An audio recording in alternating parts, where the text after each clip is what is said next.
Bien, muchachos, el día de hoy nos toca trabajar el primer gobierno de Alan García Pérez, primer gobierno. Y dicho sea de paso, esta es la primera vez que el APRA llega al poder, ¿no? Alan García, ustedes saben muy bien que pues él era líder representante del partido aprista peruano, ¿no? Ese partido que sería fundado allá por Víctor Raúl Haya de la Torre en 1924 allá en México, ¿no?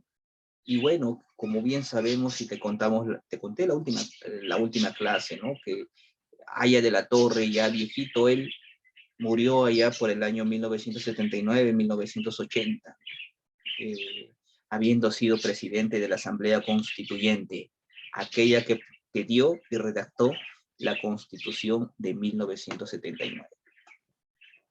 Ya Haya de la Torre había fallecido. La edad se le había venido encima y consecuencia de ello, las enfermedades. Se acabó su vida. Ahora tenemos en pantalla a un jovencito, Alan García Pérez, con 35 años de edad, llegando a la presidencia del Perú, ¿no? Con 35 años de edad. Y claro, tú sabes que eso es uno de los requisitos que se pide, que actualmente la Constitución actual también dice eso, ¿no? Que para llegar a la presidencia del Perú se requiere un mínimo de edad de 35 años de edad, ser peruano de nacimiento y tener el goce de derechos, ¿no? Derechos civiles. Y bueno, todo eso calza a medida perfecta para Alan García. Con 35 años, él es el presidente más joven, el presidente constitucional más joven en la historia del Perú. Presidente constitucional, entienda bien eso, es decir, presidente reconocido por la Constitución, que ha llegado al poder a través de elecciones populares. Entre ellos, el más joven, Alan García, con 35 años de edad. Tú sabes el día de hoy que los presidentes ya tienen una edad avanzada, ¿no? 50, 60, 70 años, y llegan al poder. En este caso no, 35 años, Alan García, jovencito él. Y ahí lo ves en pantalla cómo era él cuando era joven. Enamoraba a las multitudes a través de su diálogo, su discurso. Encandilaba a las jovencitas. En el 85, Alan García, 35 años, todavía era joven. Lucía pues su rostro tal como ves. Y pues un hombre bien parecido, ¿no? También atraía a las jovencitas. No, es una de sus cualidades, lo cual también es válido para hacer su propaganda, ¿no? Y ahí lo ves tú, Alan García Pérez. Otro de los aspectos que usted conoce muy bien en este periodo, y a usted le han contado, ¿no? Que en este periodo se ha vivido la peor hiperinflación en la historia del Perú. ¿Cuándo pasó? En este gobierno, Alan García Pérez. No es su primer gobierno, ya que él gobernaría también más adelante, por segunda ocasión. A ver, antes de entrar a esto, usted debe de conocer y saber qué es la inflación, ¿no? O hiperinflación en este caso, porque de eso vamos a hablar en este gobierno.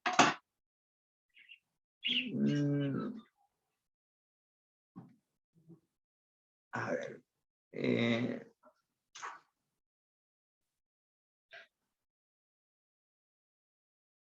A ver, muchachos, imagínate, ¿no? Imagínate dos personas.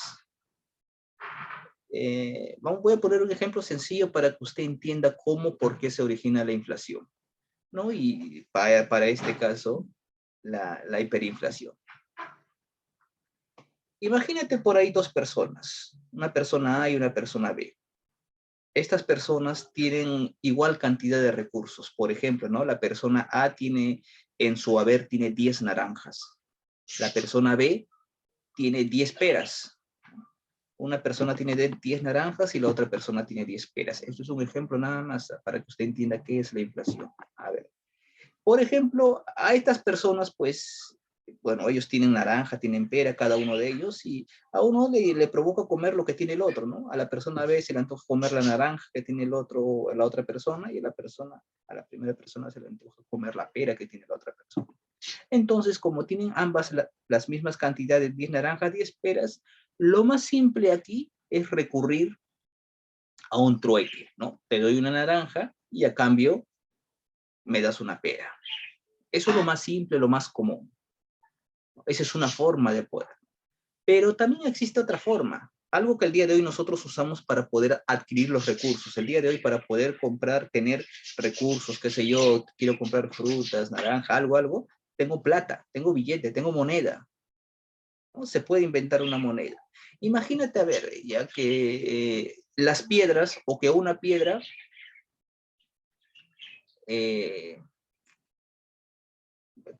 representa el valor de una naranja, que las piedras representen a las monedas, perdón. Las piedras representan a las monedas. Por lo tanto, una persona tiene en su haber 10 naranjas y 10 piedras, y la otra persona tiene en su haber 10 peras y 10 piedras. ¿Sí estamos entendiéndonos? ¿No? Cada quien tiene lo mismo. Ahora, ¿por qué pone eso, profesor, con piedras, no? Es como ejemplo como si fuera una moneda.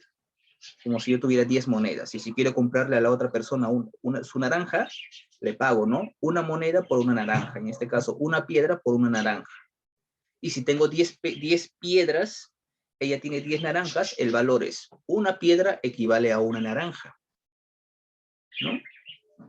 Entonces, la piedra vale lo mismo, tiene el mismo valor, ¿no? Una piedra vale una naranja, una piedra vale una pera, ¿no? Ya que ambas personas, ¿no? Una persona tiene 10 naranjas y como equivalencia la otra persona también tiene 10 peras y ambas personas tienen 10 piedras cada una, ¿no? Hay una equivalencia, todos tienen lo mismo. Pero ¿qué pasa? Digamos, ¿no? Una de las personas no quiere gastar sus piedras que tiene ahí. Es decir, quiere comprar naranjas, ¿no? Y ya hemos establecido que el valor era una piedra es igual a una naranja. Pero ¿qué pasa si esta persona es más viva, ¿no? Dice, yo no quiero gastar lo que tengo, ¿no? Pero quiero las naranjas. Se va al bosque y en el bosque consigue otras piedras. Sale al bosque y recolecta, qué sé yo, a ver, 10 piedras más. Las personas cada una tenía 10 piedras. Una de ellas se fue al bosque y trajo 10 piedras más. ¿Te das cuenta qué está haciendo? Una persona al inicio tenía 10 naranjas y te puse el ejemplo que tenía 10 piedras. La otra persona tenía 10 piedras y 10 peras y además tenía 10 piedras. ¿Por qué pone las piedras, profesor? Con las piedras que sirva como si fuera una moneda. Y con esa piedra o moneda, eso sirva para comprarle a la otra persona. Te doy una piedra, a cambio me das una naranja. Te doy una piedra, a cambio me das una pera.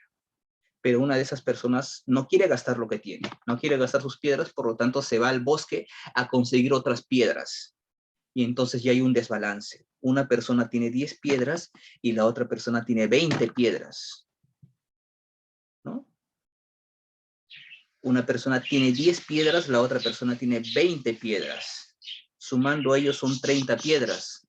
Pero lo que no aumenta son las naranjas ni las peras. Sigue habiendo 10 naranjas y 10 peras. Pero hay 30 piedras entre ambos. Y hay un desbalance. ¿Por qué razón? La cantidad de recursos que hay tiene que ser la proporcional en cuanto a la moneda que existe, ¿no? Al principio te ponía el ejemplo de piedra, ¿no? 10 piedras, 10 naranjas, 10 peras, 10 piedras. Habían 20 piedras en total para comprar esas 10 naranjas y esas 10 peras, que en total también sumaban 20. Pero ahora hay 30 piedras, porque a una de esas dos personas se le ocurrió traer piedras del bosque, ¿no? Y ya tienen, una persona tiene 10 piedras, la otra persona tenía 10 piedras, más las 10 piedras que se ha ido a conseguir son 30 piedras. Y hay 20 cantidades de fruta, ¿no? 10 naranjas y 10 peras. Hay 20, ¿no? 20 frutas para vender y 30 piedras. ¿A cuánto va a vender? Ya no va a valer, una piedra vale una naranja, una piedra vale una pera, ya no va a valer así, sino que hará que esta fruta va a tener que elevarse su valor. Profe, eso puede ser, qué sé yo, ahora cada fruta vale a 1.5. No puede ser. Puede ser. Ponte que la otra persona ya, una persona tiene 20 piedras, la otra persona tiene 10. La otra persona, para no quedarse, también trae 10 piedras más del bosque. Ambas tienen 20 piedras. 20 piedras, que en total suman 40 piedras entre las dos, pero la cantidad de naranjas y peras son las mismas. Una tiene 10 naranjas y una tiene 10 peras. Ahora, pero el precio de ello va a subir. Como antes había 20 frutas y 20 piedras, cada piedra valía una fruta. Ahora, como hay 40 piedras, hay un desbalance. ¿A cuánto valdrá cada fruta? ¿Seguirá valiendo una piedra? ¿O ahora pueden valer 2 piedras? Ahora cada fruta va a elevar su precio y van a valer 2 piedras cada una de ellas. O 2 monedas cada una de ellas. El precio de la fruta ha subido debido a este desbalance que ha habido, ¿no? Entonces, con esto entiendes, muchachos, que, bueno, así se origina la inflación. El dinero solo tiene valor cuando hay algo que comprar. Si hay algo que comprar, el dinero tiene valor. ¿De qué sirve que haya dinero, dinero, dinero, si no hay nada que comprar? Como el ejemplo que te acabo de poner, ¿no? Entre 2 personas había 20 frutas. Y entre esas mismas 2 personas había 20 piedras. Y cada piedra equivalía a una fruta. Ahora, entre esas 2 personas se han creado 20 piedras más. Eso hizo que el precio de las frutas suban, ¿no? Eso pasa lo mismo en economía y así se origina la inflación. Tú sabes que las monedas y los billetes se pueden crear así como así, pero imagínate, ¿no? Que estemos en una crisis económica como la que estemos ahorita y que el gobierno diga, ya, para que haya plata para todos, allá el lugar donde se crean, se emiten monedas y billetes, que se haga más monedas, que se haga más billetes. Y con el ejemplo que hemos visto hace un ratito, ¿qué se está haciendo? Sabes que el dinero solamente es papel, las monedas solamente son recursos. Si no hay nada que comprar, ¿qué hacemos? ¿Qué hacemos? El dinero solamente tiene valor cuando hay algo que comprar. Simplemente lo que se está haciendo es devaluar la moneda. El dinero pierde valor. El valor del dinero baja. Y ahí es que se crea la inflación. Tal como estamos viviendo ahorita estamos también viviendo una época de inflación. ¿Por qué? Todos los precios en las calles están subiendo. Los recursos están escaseando, ¿no? Los comerciantes no tienen confianza en el actual gobierno por lo que se guardan sus recursos. Hay poca circulación de recursos, los precios suben. Los precios suben. Estamos viviendo una época de inflación, pero en el gobierno de Alan García fue mucho peor, ¿no? La peor hiperinflación en toda la historia del Perú. ¿Se entendió el ejemplo de las piedras naranjas o he complicado mucho, muchachos? A ver, ustedes que han escuchado, ¿se ha entendido? A través de ese ejemplo yo he querido mostrarte lo que es una inflación, para que entienda el gobierno de Alan García,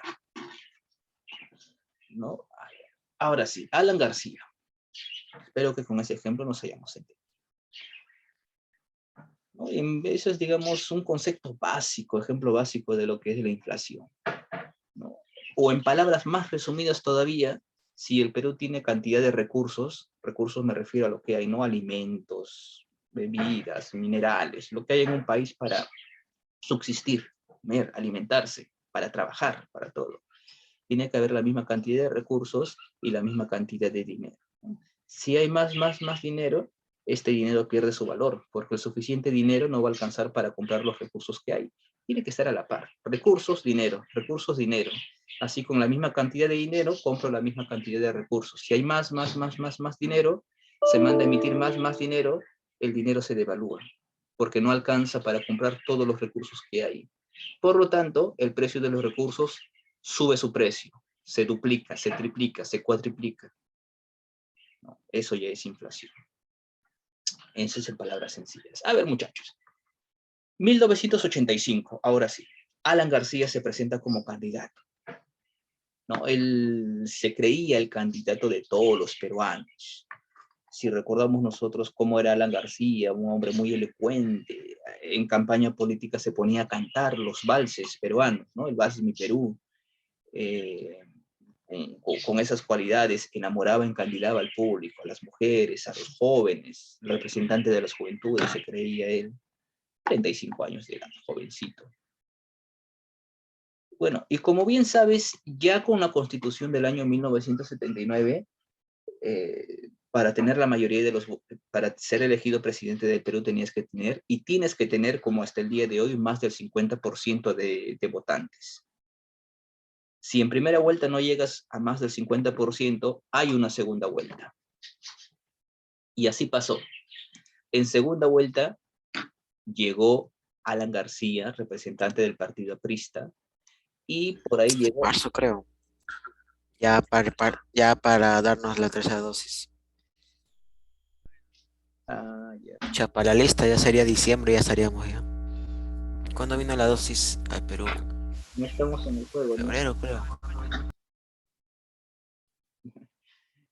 A ver, comentaba yo que para la segunda vuelta, muchachos, la segunda vuelta electoral, se presentaron o pasaron a segunda vuelta los candidatos Alan García, representante del Partido Aprista, y Alfonso Barrantes Lingán, representante de la Izquierda Unida, ¿no? Pasa que en primera vuelta, en segunda vuelta, perdón, Alan García obtuvo el apoyo de los empresarios, de los grupos de poder, de los principales empresarios, ¿no? Es decir, las empresas, personas de poder apoyaron a Alan García en segunda vuelta.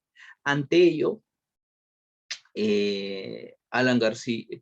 ante ello, Alfonso Barrantes Lincoln lo que hizo simplemente es renunció, decide no presentarse a segunda vuelta.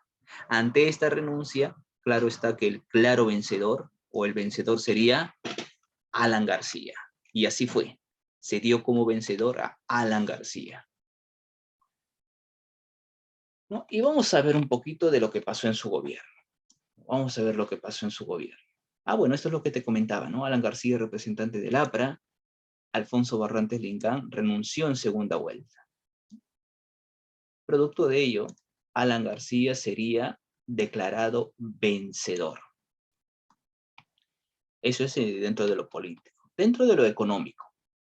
Muchachos, y aquí sí, lo económico, digamos que es algo, es importante, porque acá vamos a ver la inflación, y acá sí necesito su total atención. Alan García era un hombre, pues, que buscaba que el Perú salga adelante con sus propios recursos. Aplicó políticas económicas erradas, por así decirlo. Se equivocó bastante. Y aquí vamos a ver. Ese conjunto de acciones y políticas impuesta por Alan García se le conoce como la política económica heterodoxa o simplemente la heterodoxia económica. Profesor, ¿qué? No entiendo. No entiendo. Heterodoxia.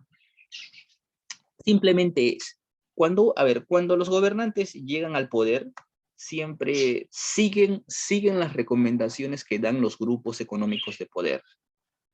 A nivel mundial, el Fondo Monetario Internacional, el Banco Mundial, les dice qué hacer, qué no hacer, permitir la inversión privada, ¿no? Le dan los lineamientos económicos, prácticamente, a los gobiernos. Así lo hizo, por ejemplo, ¿recuerda usted el anterior gobierno, el primer gobierno de Fernando Belaúnde Terry? En economía, lo principal o lo característico era que este gobierno aceptaba las recomendaciones que le daba el Fondo Monetario Internacional. ¿Cómo hacer? ¿Qué políticas aplicar? Entonces, hace caso a todo lo que le dicen. A eso se le dice el ortodoxio. Este fue un gobierno ortodoxo. Él practicó la ortodoxia económica o aplicó una política económica ortodoxa. Pero Alan García en su primer gobierno aplica la política económica heterodoxa. Quiere decir que no hace caso. No hace caso o se aparta de las recomendaciones que da el Fondo Monetario Internacional. El Fondo Monetario Internacional da recomendaciones, medidas de cómo deben llevarse los gobiernos, qué acciones deberían tomar. Recomienda. Y a los países toman la decisión si siguen o no siguen los lineamientos. Alan García decidió no seguir los lineamientos, no seguir las recomendaciones, apartarse de todo lo que decía el Fondo Monetario Internacional. No hace caso al Fondo Monetario Internacional, en otras palabras, en palabras sencillas. A eso se refiere la heterodoxia económica o política económica heterodoxa. No sigue las recomendaciones, no sigue los lineamientos del Fondo Monetario Internacional Y esa es la base económica, la base política económica de su gobierno. Entonces, profesor, si no sigue las recomendaciones del Fondo Monetario Internacional, ¿cómo gobernó? ¿Qué hizo? Lo que hizo simplemente es incentivar la producción interna, ¿no? En este periodo, a ver, aquí está. En este periodo, por ejemplo, ya el Perú estaba en crisis, con el primer gobierno de Fernando Belaúnde. Entonces, para poder solucionar, solventar eso, una de sus medidas fue cambiar de moneda. Una nueva moneda aparece. Esta es el INTI, ¿no? El INTI. Profesor, ¿qué es el INTI? Ahí está el valor del INTI. ¿Cuánto valía el INTI en comparación al dólar? ¿No? Ante la moneda en ese entonces, el sol de oro, ¿no? El sol de oro, que era la moneda que regía, estaba devaluada. Por esa razón se creó esta nueva moneda, el INTI. 175.000 INTIs es lo que equivalía a $1, ¿no? Y pues es que en ese entonces, como el Perú le iba mal, había fuga de dólares. Profesor, que si hay dólares aquí en el Perú nos va bien, claro. Tú sabes que la moneda que rige el mundo es el dólar. Lo que se requiere hacer entonces es que los inversionistas vengan acá al Perú, inviertan acá en el Perú, dejen su dinero acá en el Perú, ¿no? Que traigan los dólares acá al Perú. Entonces, para hacer eso, a Alan García se le ocurre una idea. A esto se le conoce como el dólar MUC. Y aquí está. El dólar MUC. Dólar, eso significa MUC.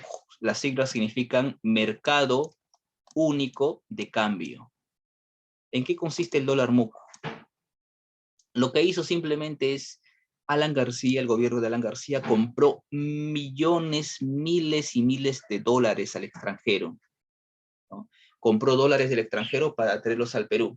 El gobierno trajo dólares aquí al Perú, compró dólares del extranjero y para que esos dólares estén aquí en el Perú y poder poner en circulación esos dólares. Y de esa manera Alan García pensó que la crisis iba a detenerse, ¿no? Trajo dólares, compró dólares, ¿no? A eso se le llamó el dólar MUC, Mercado Único de Cambio, para poder de esa manera ofrecer, poner en circulación a los mercados. Bueno, tú sabes que los dólares no se dan, no se ponen, no se regalan, ¿no? En los bancos se dan, en los bancos se ofrecen. Si tú quieres tener dólares, te vas al banco y compras, ¿no? Que también al día de hoy hay un montón de cambistas en las calles. A esos que compran, en las ambulantes que compran, venden dólares. En ese entonces en los bancos era. En los bancos se daban. Y bueno, y el dólar era más barato todavía. Por ejemplo, ¿no? Si el dólar de hoy está, qué sé yo, 4 soles, los dólares que el Estado vendía se vendían a, qué sé yo, 3.90, un poquito más barato de su valor. Y eso, pues obviamente que si está barato, todo el mundo quiere comprar dólares, ¿no? Todos compran dólares, si está barato, todos compran. Pues no vas a comprar $1, $2. Esto lo hizo Alan García para poder atraer a los inversionistas. Que los inversionistas vengan acá al Perú, no solamente que los de afuera vengan, sino también los inversionistas de acá que están aquí en el Perú, inversionistas peruanos, compren esos dólares y con esos dólares pongan a trabajar acá, lo inviertan en el Perú y que produzca el Perú, que haya trabajo en el Perú, ¿no? Y esa fue la intención de Alan García al crear el dólar MUC, dólar Mercado Único de Cambio. Quiso atraer a los inversionistas, favorecer a los inversionistas. Lo puso en circulación y los inversionistas compraban miles y miles de dólares, compraban, no compraban $100, $1, $50, no, compraban miles y miles, 50.000, 100.000, 200.000, 500.000 dólares. Como el Estado lo está vendiendo, el Estado está vendiendo los dólares a un precio más barato, les conviene comprar. Pero estos inversionistas, lejos de invertir en el Perú, ¿qué hacían? Compraban los dólares y lo invertían en el extranjero. Compraban los dólares que ofrecía el Estado y al momento de invertir, no lo invertían acá en el Perú, lo invertían allá en el extranjero, se lo llevaban al extranjero. Y este dólar MUC solamente sirvió para favorecer a un cierto grupo de poder, a unos cuantos inversionistas, empresarios peruanos prósperos, A ellos al final se les terminó conociendo como los 12 apóstoles, ¿no? Los 12 apóstoles. ¿Cómo es eso? Los 12 apóstoles, es decir, 12 inversionistas que se favorecieron justamente con estos dólares que ofrecía el Estado peruano, ¿no? Y que el día de hoy, gracias a eso, tienen sus importantes empresas en todo el Perú. Tú seguramente los conoces, has escuchado, ¿no?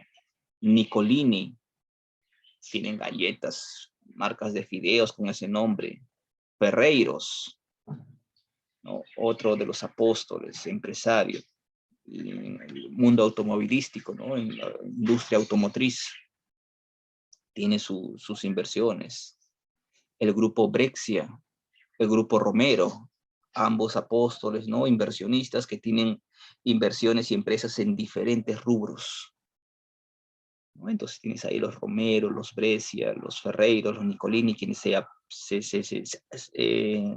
aprovecharon ahí, quienes fueron favorecidos. A ellos fueron llamados los 12 apóstoles. Entonces, este dólar MUC, que supuestamente del dólar mercado único de cambio, que debía servir para que la economía en el Perú funcione, no funcionó porque estos inversionistas captaban todos esos dólares, pero no lo invertían en el Perú, lo invertían fuera.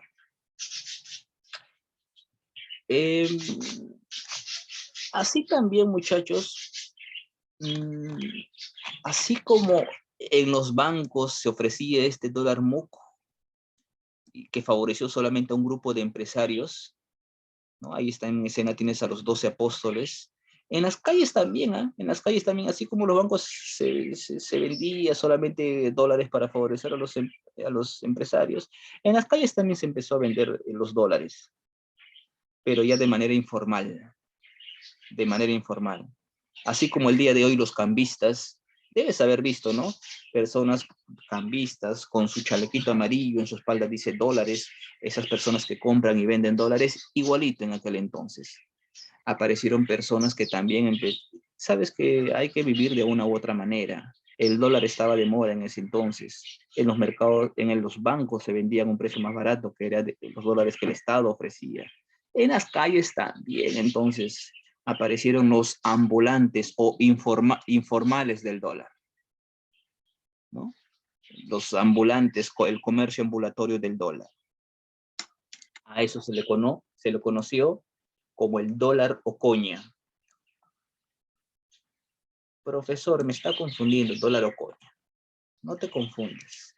Simplemente son los ambulantes que vendían dólar, ¿no? Se crea un mercado informal en base al dólar. ¿Y por qué dólar MUG? Dólar MUG, dólar mercado único de cambio, ¿no? El Estado vendía el dólar a un precio un poco más barato para que los inversionistas compren estos dólares y lo inviertan acá en el Perú. Pero no lo invertían acá en el Perú. A eso se le llamaba dólar MUG. Dólar Ocoña, ¿por qué lo llaman así? Este es dólar este es un mercado informal del dólar. Simplemente porque estos comerciantes ambulantes que vendían los dólares, vendían ello en el Jirón Ocoña, ahí en el cercado de Lima, en la calle Jirón Ocoña. Y toda esa zona del Jirón Ocoña estaba ocupada por los ambulantes. Todos ya sabían que ahí se vendían, hasta el día de hoy, se venden y compran dólares. Todo ese jirón, toda esa cuadra, toda esa avenida, ¿no? El Jirón Ocoña. Por esa razón que a ese dólar se le conoce dólar Ocoña, que es el dólar o mercado informal del dólar. El dólar MUC que sirvió para favorecer a los inversionistas, a los 12 apóstoles. Muy bien, muchachos. Pero con esto te estás dando cuenta que el Perú está acercándose cada vez más a la bancarrota. Supuestamente el gobierno compró miles y millones de dólares para atraer la atención de los inversionistas. No funcionó. El inversionista compró los dólares no para invertirlo acá, sino para invertirlo fuera. Estamos cada vez peor. Entonces se empezó y la gente en las calles pues cada vez reclamaba. Los productos de primera necesidad se subieron de precio. Estaban caros por las nubes, ¿no? Y para paliar la crisis que se estaba viviendo, ¿qué se hizo? Mira, el Perú está en crisis ¿Qué es lo que se le ocurre hacer a Alan García? Incrementar el sueldo de los funcionarios. Empezó a incrementar los sueldos. Tú dirás, profesor, pero si él está en crisis, ¿cómo se puede incrementar los sueldos? ¿Te acuerdas el ejemplo que yo te puse en un inicio de la clase sobre las piedras y las frutas? ¿Te acuerdas de manera ilegal cómo una de estas personas se fue al bosque a traer más piedras? Eso originó la inflación. Igualito pasó acá. Como no había dinero, el dinero estaba perdiendo su valor, al gobierno de Alan García no se le ocurrió otra opción que simplemente poner a funcionar la maquinita. La maquinita. Profesor, ¿qué es la maquinita? El Banco Central de Reserva. Las máquinas del Banco Central de Reserva. ¿Y qué hay en ese banco, profesor? Tú sabes que ese banco, ahí es donde se crean las monedas, ahí es donde se crean los billetes. El Banco Central de Reserva es el encargado de emitir, de crear nuevas monedas, más y más billetes. Y lo que la orden de la García fue simplemente ordenó que se creen más monedas, que se emitan más monedas, más billetes. Eso es la maquinita. Y con ese dinero pagarle a los empleados, pagar a los trabajadores. Y ahí puedes ver en pantalla, ¿no? Incremento de sueldo y emisión de billetes. Y se incrementó el sueldo a los trabajadores. A ellos felices, ¿no? Pero a la hora de la hora, ese es solamente billetes. Como te dije, la cantidad de dinero que hay debe ser acorde con la cantidad de recursos que hay. Si los recursos eran escasos y había una gran cantidad de billetes circulando en todo el país, el billete pierde valor. Por esa razón, tus papás te habrán contado, tus abuelitos te habrán contado. Cuando tú ibas a la tienda a comprar leche, pan, azúcar, el precio estaba por las nubes. Un decir, el día de hoy el tarro de leche te cuesta 3 soles. Mañana ibas a la tienda y estaba 3.50. Pasado mañana estaba 4 soles. Y los precios subían, llegaba a 7 soles, 8 soles, 9 soles. Claro que en ese entonces la moneda era el inti, ¿no? 9.000 intis, 10.000 intis. Así estaban, de todos los productos de primera necesidad. Leche, pan, azúcar, arroz, todo, todo, todo, todo. Huevos, pescado, todo, todo estaba por las nubes. Y recuerda, los recursos eran escasos y como los recursos eran escasos, no alcanzaba para todos. Es por eso que habían largas y largas y largas colas en los mercados, en las tiendas. La gente hacía colas para comprar, ¿no?, estos productos de primera necesidad. No alcanzaba, no había suficientes recursos. La gente tenía plata, dinero para comprar todo ello. Pero ¿de qué te vale el dinero si no hay que comprar? ¿No? Mucha gente cobraba su sueldo en bolsas, en costales, en maletines, llevaban sus dineros cuando recibían sus pagos. Enormes cantidades de dinero. Pero ¿de qué sirve el dinero si no hay que comprar en las tiendas, en los mercados? No había productos, no había recursos. Por esa razón que las tiendas cerraban. Por esa razón que habían largas colas. Por esa razón que ibas a la tienda el día de hoy, comprabas un producto de un precio a cierta cantidad, ¿no? Al día siguiente ya lo encontrabas al doble o el triple. Es que también los comerciantes no sabían a cuánto vender los productos. No sabían, porque los precios subían, bajaban cada rato. Subían, mejor dicho, no bajaban, subían, subían. Y el que vende los productos no sabía. Dice, si ayer vendí qué sé yo, un tarro de leche a 3 soles, hoy día lo voy a seguir vendiendo a 3 soles. ¿O en cuánto lo debo subir? 3.50, 4 soles, 5 soles. Había desconcierto en las calles, ¿no? Había desconcierto en las calles. No, por esa razón tanta crisis. Eso es hiperinflación. Y así se creó entonces, así se generó un déficit a raíz de la gran emisión de monedas y billetes que hizo el gobierno de Alan García, ¿no? Hubo un gran déficit, falta de recursos y al final como consecuencia la peor hiperinflación en la historia del Perú. Para terminar de malograrlas más, como quien dice, ahí no termina toda. ¿Qué más hizo ver nuestro amigo Alan García? Dijo, ¿no? A ver, los recursos, dinero, dólares que tiene el Perú, parte de lo que tenemos, nosotros pagamos la deuda externa. Como tal, nosotros somos un país tercermundista, vivimos de los préstamos, los países nos prestan dinero. Y nosotros, como tal, es como un banco, ¿no? Haces un préstamo y debes pagarle al banco la cantidad que tú has quedado con el banco. No sé, de repente te has prestado 20.000, 30.000, 40.000, 50.000 soles y al banco debes pagarle, qué sé yo, 1.000 soles al mes. Y, no sé, ponte que te has quedado sin trabajo.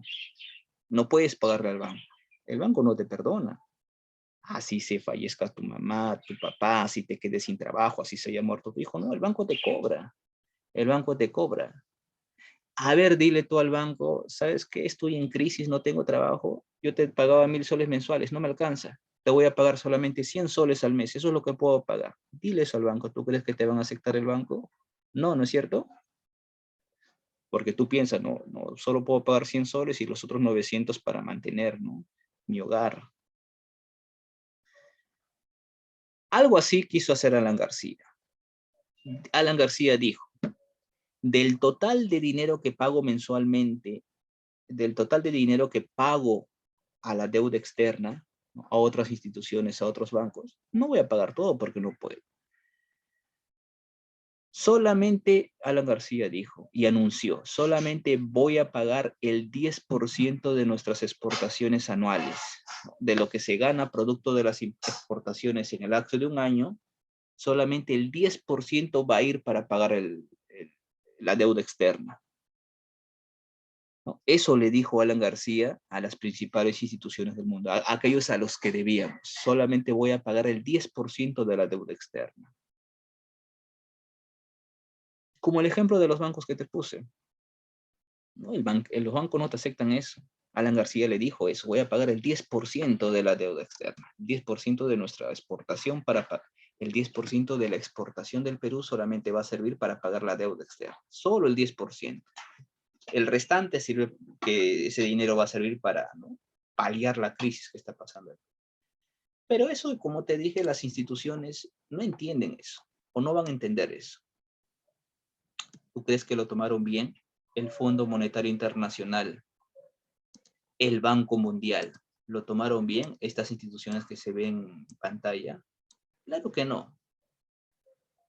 Entonces, en la vida real, si tú tienes un préstamo y tú no pagas, ¿qué hacen? Te castigan. No te meten a la cárcel, ¿no?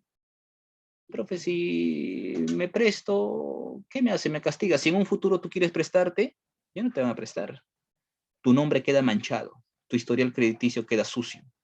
Si quieres más dinero, en ninguna otra institución te van a vender. Te van a prestar, que te diga. ¿Quieres más dinero? Nadie te va a prestar. Lo mismo le pasó al Perú.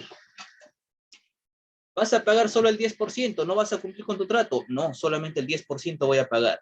Alan García dijo. Está bien, no hay problema. El Banco Mundial, el Fondo Monetario Internacional castigaron al Perú. ¿Cómo?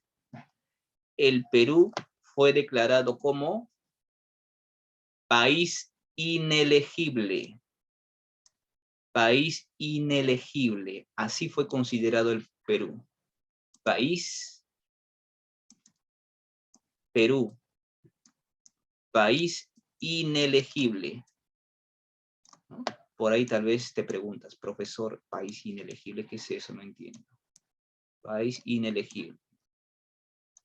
O sea, Perú, país inelegible. Así fue declarado el Perú por parte del Fondo Monetario Internacional, por parte del Banco Mundial. Así fue declarado el Perú. Profesor, ¿eso qué significa? Simplemente que el Perú no es un país que esté sujeto a préstamos. Es decir, las otras instituciones se recomienda que no le presten al Perú. ¿Por qué? El Perú no paga. El Perú no paga. Mira, García ha dicho que solamente va a pagar el 10% de nuestras exportaciones, que solamente eso va a servir para pagar la deuda externa. Las principales instituciones económicas declararon al Perú como país inelegible. Por consecuencia, nadie le presta dinero al Perú. Si el Perú quiere más dinero, nadie le va a prestar, porque no paga. Y la situación se está agravando. La situación se está descontrolando. Mira, ya estamos ya estamos, ya la hiperinflación cada vez está creciendo. 1987, la crisis económica era angustiante para la época. Crisis.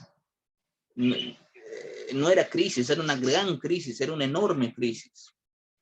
Entonces, ahí en su mensaje a la nación, Alan García da un nuevo anuncio. De pata nunca termina de malograrlas, como quien dice, ¿no? ¿Qué hace? Anuncia su decisión de estatizar la banca.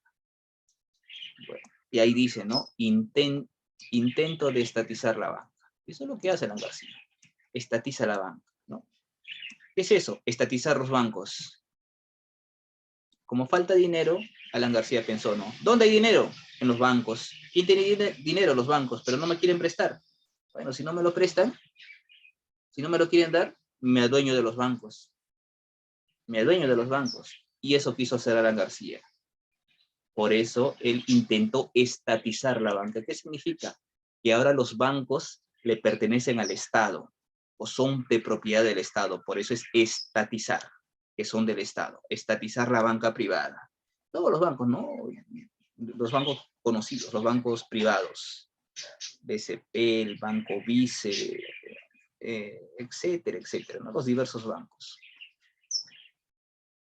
Y así Alan García lanza su anuncio, ¿no? de estatizar la banca.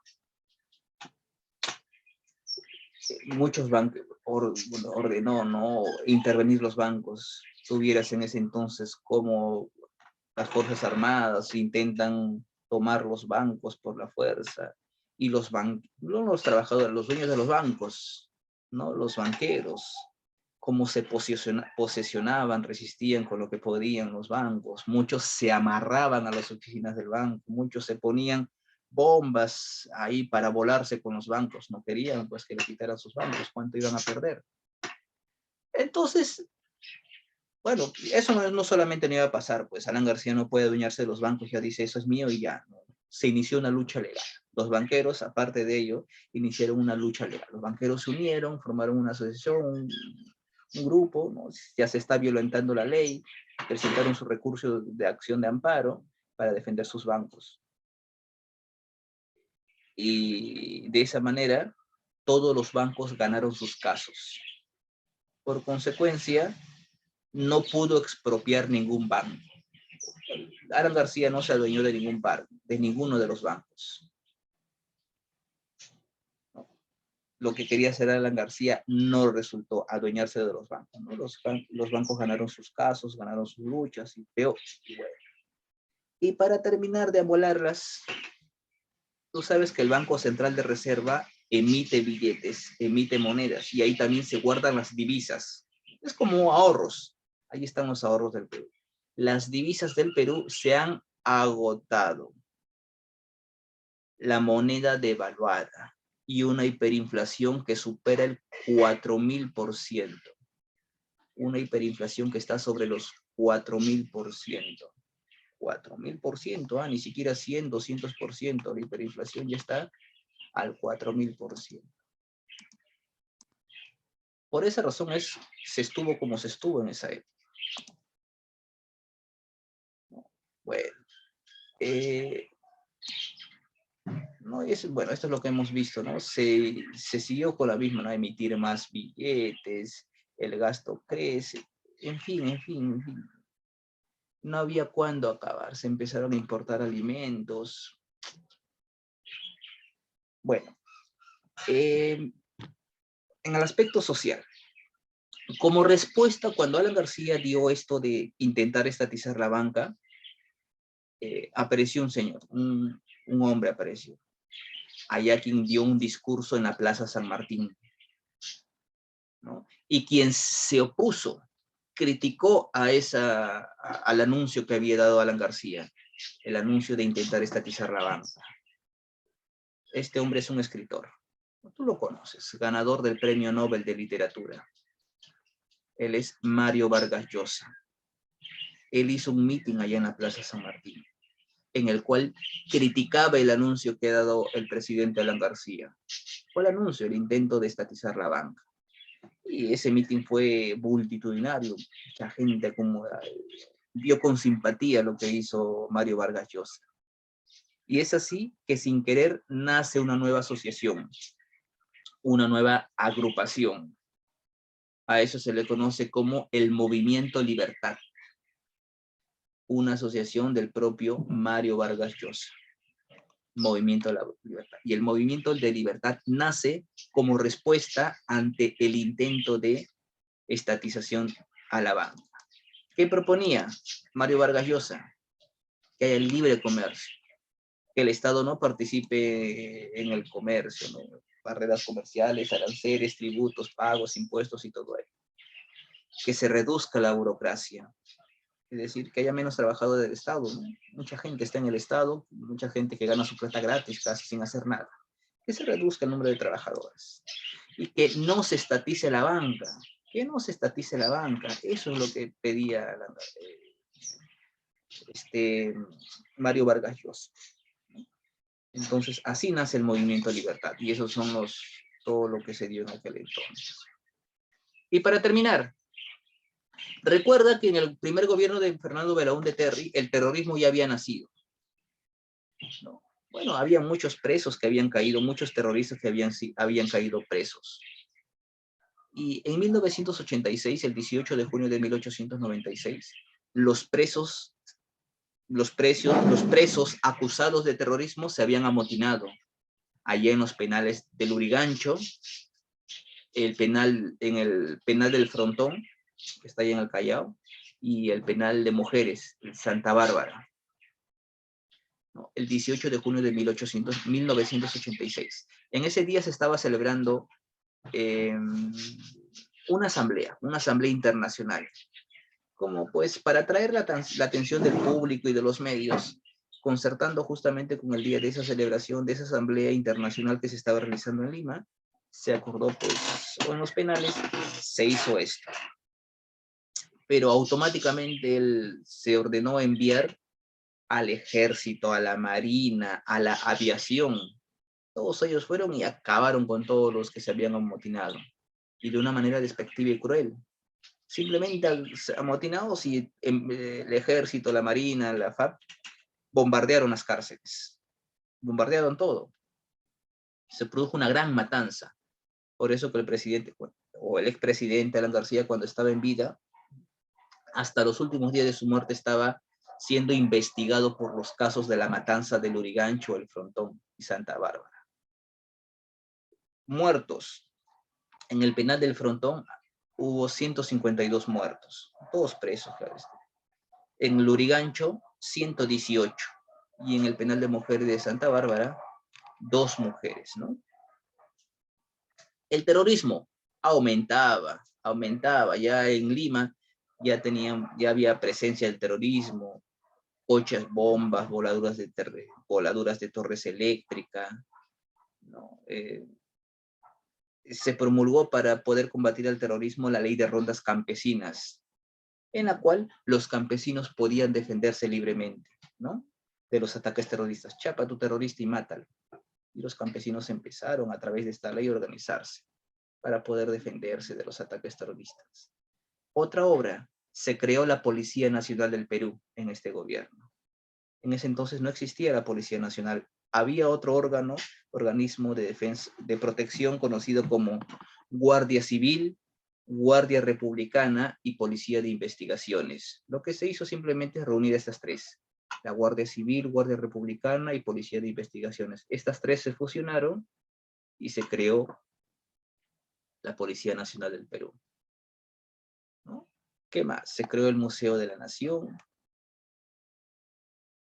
como ya te había comentado, se creó el Museo de la Nación, se determinaron las 12 regiones, el día de hoy son 25, en ese entonces 12. Se capturó a uno de los líderes terroristas, Víctor Polay Campos, quien más adelante escaparía ya en 1990. Se inició la construcción del tren eléctrico, el cual no funcionó, que buscaba unir Villa El Salvador con el Hospital 2 de Mayo. Y muchachos, en estas condiciones llegaría a su fin el gobierno de Alan García. Y ahí tienes un resumen del tema. Aquí otro resumen.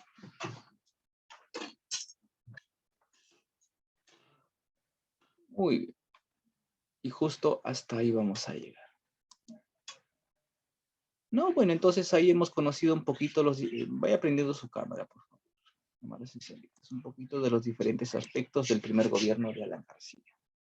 ¿No? Cámaras encendidas mientras yo le voy tomando su fotoasistencia. A ver, a ver. Ahí va.